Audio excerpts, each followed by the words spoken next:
Do you ever walk away from a fight thinking, if we were really meant for each other, we wouldn't fight like this?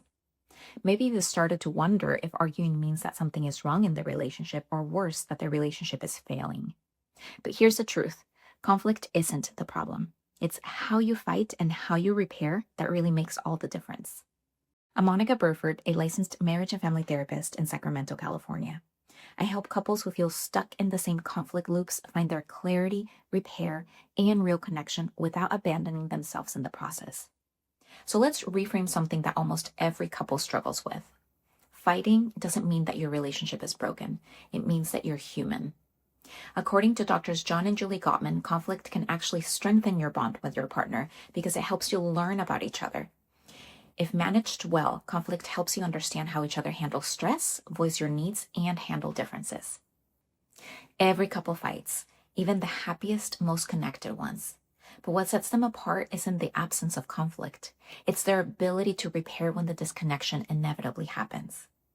The Gottman's research shows that repair attempts, those small gestures that we use to reconnect after a rupture, are one of the strongest predictors of long-term relationship success.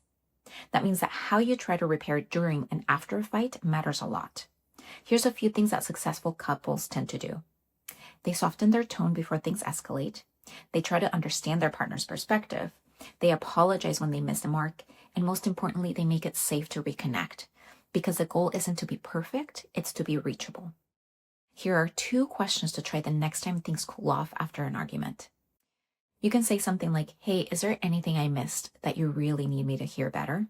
Or, I know I played a part in this too. I'm sorry. Can we try again? Those 2 questions can shift everything because it shows that you're not trying to win, but that you're trying to understand.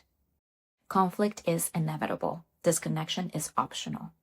If you and your partner keep looping through the same arguments and the repair just never sticks, you don't have to stay in that pattern. I offer free 45-minute video consultations so we can walk through what's happening and explore how to rebuild connection that actually lasts, not just surface level fixes. Because conflict is going to happen, but repair, that's a skill that you can learn and it can change everything.